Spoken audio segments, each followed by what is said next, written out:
வணக்கம், வாழ்க வளமுடன். நம்ம இன்றைக்கி என்ன பார்க்க போகிறோம்னா, இதிகாசங்களில் தெரிந்தும் தெரியாததும் இருக்கும் பார்த்தீங்களா, அப்படிங்கிறத போட்டிருந்துச்சு. இது தலைப்பே இதிகாசங்கள் தெரிந்தும் தெரியாததும். அதாவது என்னென்ன தெரிஞ்சிருக்கு, என்னென்ன தெரியாதது இருக்குது அப்படிங்கிறத பற்றி தான் போட்டிருக்கோம்.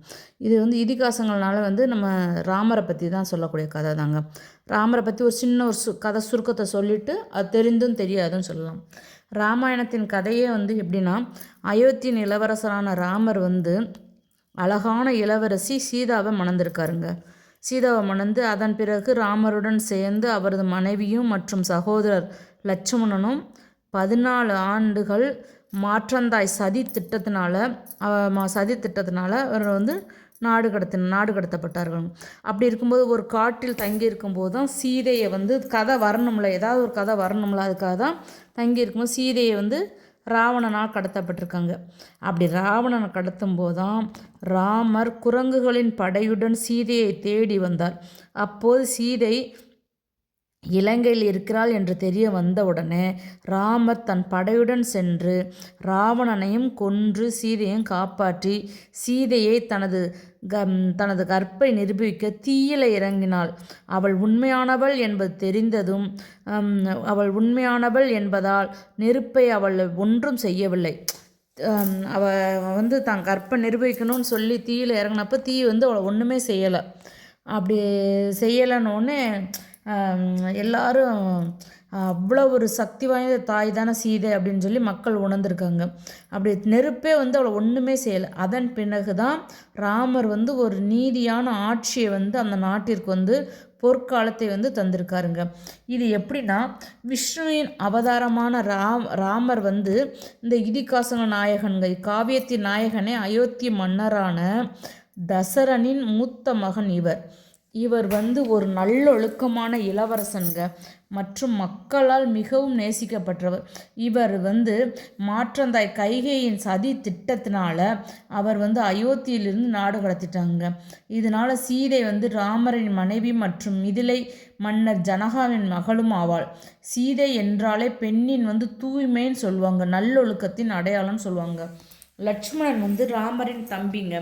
ராமருக்கு முற்றிலும் விசுவாசமாக இருக்கும் இவர் அயோத்தியிலிருந்து நாடு கடத்தப்பட்டிருக்கும் போது ராமர் மற்றும் சீதையுடன் இருவருமே வெளியேறி ராவணன் இலங்கையின் மன்னனான இவனுக்கு 10 தலைகளும் 20 கரங்களும் உண்டு. 10,000 ஆண்டுகளாக ராவணன் கடுமையான தவம் செஞ்ச பிறகு தெய்வங்கள், பேய்கள் மற்றும் பூதங்கள் இவை எதாலும் நம்மை கொல்ல முடியாது என்று பிரம்மனிடமிருந்து ஒரு வரத்தை வாங்கி வச்சுருந்துருக்காருங்க. பிரம்மாவிடம் தனது வெகுமதி பெற்ற பிறகு ராவணன் பூமிக்கு சில தொல்லைகளை கொடுத்து தொடங்க ஆரம்பிச்சிட்டாருங்க. அப்போ முனிவரின் நற்செயல்களை தொந்தரவு செய்யும் வகையில் சில செயல்களை செய்து வந்தாருங்க. முனிவர்கள் பகவான் விஷ்ணுவிடம் போய் முறையிட்டிருக்காங்க. விஷ்ணு பகவானிடம் முறையிட்டு அவதாரம் எடுத்து ராவணனை கொல்லணும். விஷ்ணுவின் இந்த மனித அவதார காவியம் தான் ராமாயணம்னு சொல்லுதாங்கங்க. இது தசர மன்னன் என்னன்னா, தசரதர் ராமரின் தந்தைங்க, அயோத்தியின் மன்னர் ஆவார். இவர் கௌசல்யா ராமரின் தாய் மற்றும் தசரரின் முதல் மனைவி ஆவார். கைகை என்ன செஞ்சிருக்கா, கைகையின் தசரதனின் இன்னொரு மனைவி ராமனின் மாற்றந்தாய் ஆவாள். இவள் ராமரை வனப்பகுதிக்கு வெளியேற்ற வேண்டும் என்பதற்காக அதற்கு பதிலாக தனது மகன் பரதனுக்கு ராஜ்யம் வழங்கணும்னு சொல்லி அவள் கோரிக்கை வச்சிருக்கா. பரதன் என்ன செஞ்சிருக்கான், தசரத மன்னன் மற்றும் கைகேயின் மகன் ஆவானா. அவனது தாயார் கைகேயின் ராமரை நாடு கடத்துவதை கட்டாயப்படுத்துவதில் தசரதன் உடைஞ்சு போயிட்டான். மனதுடனே உடைந்து மனசு அப்படியே உருக்கிட்டான். இதனால் பரதன் சிம்மாசனத்தில் ஏற்க மறுத்துட்டார். உடனே ராமர் தேடி சென்று விட்டு ராமர் வனவாசம் முடிந்த பிறகு திரும்பி வரும் வரை ராமரோட காலணியை சிம்மாசனத்தில் வச்சு பூஜை செஞ்சுக்கிட்டு வந்திருக்காரு. பூஜை செஞ்சுக்கிட்டு தசரதன் வந்திருக்கார். உடனே சுமித்திரை தசரதன் மன்னன் மனைவி லட்சுமணன் மற்றும் சத்ருகன் ஆகிய இரட்டையர்களின் தாயும் ஆவாள். இவள் ஹனுமான் ராவணனை தோற்கடிக்க சீதையை மீட்க முயற்சியில் ராமருக்கு உதவி செய்யும் புத்திசாலித்தனமான மற்றும் வளமான குரங்கு தாங்க ஹனுமான். சுக்கிரவனுக்கு ஹனுமான் ராஜ்யத்தின் ஆட்சியாளர். அவரது சிம்மாசனம் அவரது சகோதர வாலியால் பறிக்கப்பட்டிருக்குங்க. ஆனால் சீதாவை கண்டுபிடிக்க சுக்கிரவன் ராமருக்கு உதவியாக இருந்ததுனால அதற்கு ஈடாக வாலியை தோற்கடித்து சுக்கிரவனுக்கு அவரது ஆட்சியை திரும்ப பெற உதவி செஞ்சுருக்காருங்க.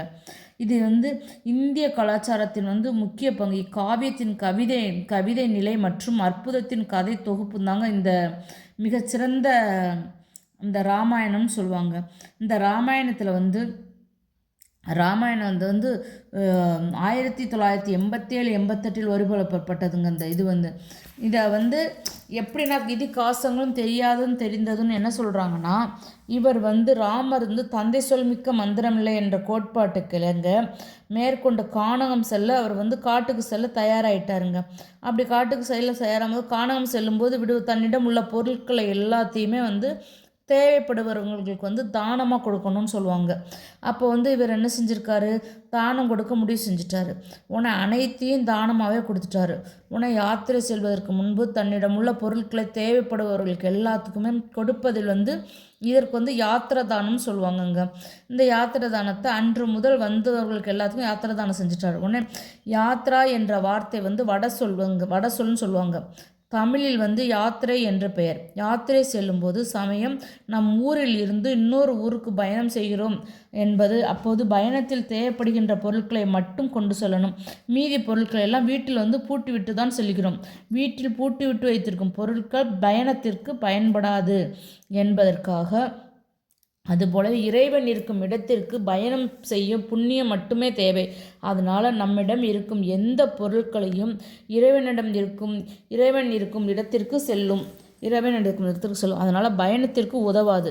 அதனால் நம்முடைய இறுதி காலத்திற்கு பின்னர் இந்த பொருட்கள் நம்முடன் வருவது கிடையாது. ஆகவே நம்ம என்ன செய்யணும், அதை ஃபுல்லாக தானமாக செஞ்சு புண்ணியத்தை சேர்த்து கொண்டால் அந்த புண்ணியம் நம் இறைவனிடத்தில் அழைத்து செல்லும்னு சொல்லுதாங்க. அப்படி இருக்கும்போது ராமர் தன்னை பார்க்க வரும் அனைவருக்கும் அவர்கள் விரும்பிய பொருட்களை எல்லாம் அணிந்திருந்து உடை உட்பட தன்னிடம் உள்ள எல்லா பொருட்களையும் தன்னிடம் உள்ள எந்த பொருளை கேட்டாலும் அனைத்தையும் வாரி வழங்கிட்டார். அப்படி இருக்கும்போது அயோத்திவாசிகள் பலரும் தானம் பெற்றார். தானத்தை முடிக்கும் தருவாயில் வயது முதிர்ந்த ஒரு அந்தணர் வந்தாருங்க. அவன் பெயர் தான் திரிசடன். அவருக்கு ஒரு மனைவியும் சில பிள்ளைங்களும் இருந்தாங்க. அப்படி இருக்கும்போது தினந்தோறும் வயல்வெளியில் வரப்பில் சிந்தி இருக்கும் பார்த்தீங்களா, அந்த நெல் மணிகளை எடுத்து அதில் ஜீவனம் செய்து சாப்பிட்டு வந்துக்கிட்டு இருக்காரு.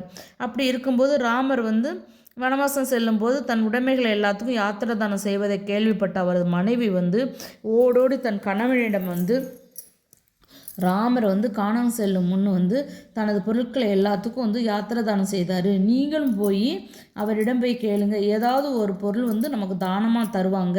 நிச்சயமாக தர்மமே வடிவம் உருவத்தில் தங்கி இருக்கும் நமக்கு. அதனால் அந்த அண்ணல் துன்பங்களை எல்லாம் தீர்ப்பார். ஆகவே நீங்கள் போய் சென்று வாருங்கன்னு சொல்லி வீட்டுக்காரனை அனுப்பி வைக்கா. உடனே அதற்கு அந்தணனும் ஒப்புக்கொண்டு வேகமாக அரண்மனைக்கு போகிறார். வேகமாக அரண்மனைக்கு போனோன்னே அங்கே தான தர்மங்கள் எல்லாம் வழங்கி கொண்டிருக்கிறத பார்த்த ராமரை கண்டார்.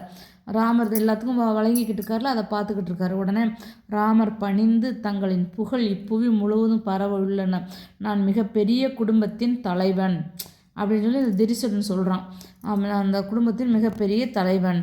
நானும் என் குடும்பமும் தங்களது ராஜ்யத்தில் மகிழ்ச்சியாக வாழ்ந்தாலும் நாங்கள் வயல் வரப்பில் கிடக்கும் கீழே விழும் நெல்லை நம்பித்தான் வாழ்ந்து வருகிறோம். எங்கள் மீது நீங்கள் கருணை காட்டுங்க, நீங்கள் உதவணும் அப்படின்னு சொல்லி கேட்டிருக்காரு. உடனே ராமர் அன்பரே, சற்று முன் வந்திருக்கக்கூடாதா? நான் எல்லாத்தையுமே கொடுத்துட்டேனே. என்னுடைய விலை உயர்ந்த பொருட்கள் எல்லாமே அநேகருக்கும் முதலிலேயே கொடுத்து விட்டேனே. தற்பொழுது என்னிடம் மிஞ்சி இருப்பது பசுக்கள் மட்டும்தானே. உங்களுக்கு எவ்வளோ பசுக்கள் வேண்டும் என்று கேட்டார். உடனே ராமர் கேட்டதும், இவர் 100 பசுக்கள் கேட்கலாமா, 200 பசுக்கள் கேட்கலாமா, அல்லது அதற்கு மேலும் கேட்கலாமா என்று அந்தனர் யோசிச்சுக்கிட்டே இருந்திருக்காரு. பின்னர் புத்திசாலித்தனமாக, எனது வாழ்க்கை மேலும் மகிழ்ச்சியோடு வாழ வேண்டும்.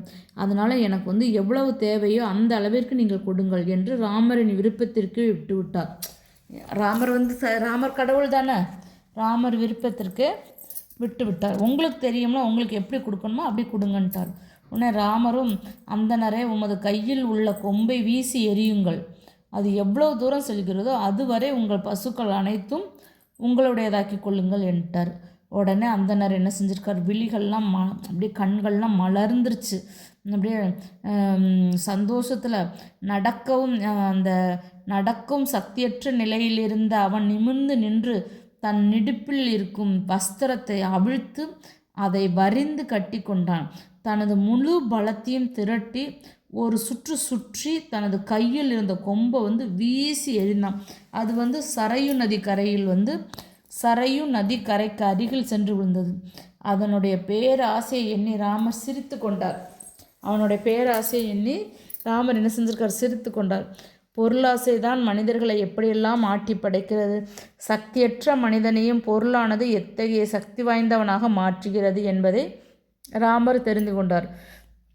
உமது கொம்பு விழுந்த இடம் வரை உள்ள பசுக்கள் எல்லாம் உங்களுக்கே நான் வழங்குகிறேன், பெற்று செல்லுங்கள் என்று சொல்லிட்டார். உடனே திரிசிடன் அந்த அந்தனர் ராமரை பலவாறு போற்றி புகழ்ந்து பாராட்டினார். யாத்திரையும் இனிதே முடிந்து வாழ்த்தினாருங்க. அவரிடம் விடைபெற்று கொண்டு ராமர் வழங்கிய பசுக்கூட்டங்களுடன் தனது வீட்டுக்கு அழைத்து வந்தார். பின் மனைவி மக்களுடன் சுகமாக வாழ்ந்தாருங்க. இப்படி அடிப்படையில் நம் முன்னோர்கள் வெளியூர் பயணம், கோயிலுக்கு யாத்திரை அல்லது நல்ல காரியங்களுக்கு செல்லும் முன் தங்களால் முடிந்த பொருட்களை யாத்திரை தானம் செய்துவிட்டு யாத்திரையை மேற்கொள்வாங்கங்க. அதனால தான் எந்த ஒரு துன்பம் இல்லாமலும் பயணம் இனிதே முடிந்து ஊர் திரும்புவாங்க. அந்தனரிடம் தெரிந்து கொள்ள வேண்டிய செய்தி என்னவென்றால், இவர் கேட்டிருந்தால் 100 அல்லது 200 பசுக்கள் தான் கொடுத்துருப்பார். யார் அந்த ராமர்கிட்ட கேட்டிருந்தால் அவங்களுக்கு எத்தனை பசுக்கள் வேணும்னா 100 இல்லைன்னா 200 தான் கேட்டிருப்பார். ஆனால் அவை மட்டுமே அவருக்கு கிடைத்திருக்கும்.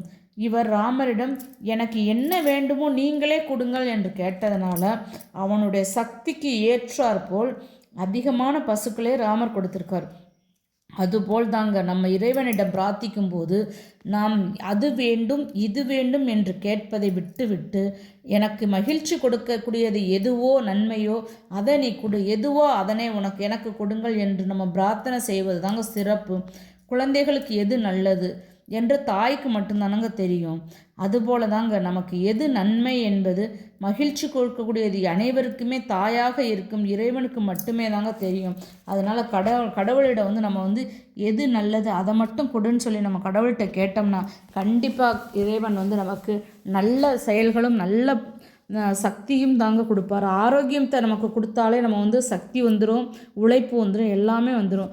நம்மளிடம் பண்பு, பணிவு, ஆரோக்கியம் இது இருந்தால் எல்லாம் வாழ்க்கை சிறப்பாக அமையுங்க. இது தாங்க இதிகாசங்களில் நமக்கு தெரிந்ததும் தெரியாததும். ராமாயணம் தான் கதைன்னு சொல்லுவாங்க. அதுலேயும் இந்த காட்டுக்கு போகும்போது எவ்வளோ விஷயங்கள் நடந்திருக்குன்னு பார்த்தீங்களா. நடுவில் தனக்கு தேவையானதை பூராத்தையும் எல்லாத்துக்கும் கொடுத்துட்டு போகிற கதைகள் இதைத்தான் அந்த புக்கில் போட்டிருந்துச்சு. ஆன்மீகம் புக்கில் இதிகாசங்கள் தெரிந்தும் தெரியாததும் அப்படின்னு போட்டிருந்துச்சு. சரி, எனக்கு தெரிஞ்ச கதையை நானும் உங்களுக்கு சொல்கிறேன். என்னோடய சேனல் உங்களுக்கு பிடிச்சிருந்துச்சுன்னு சொன்னால் லைக் பண்ணுங்கள், ஷேர் பண்ணுங்கள், சப்ஸ்கிரைப் பண்ணுங்கள், ஏதாவது ஒன்றா கமெண்ட் பண்ணுங்கள். நன்றி. வாழ்க வளமுடன்.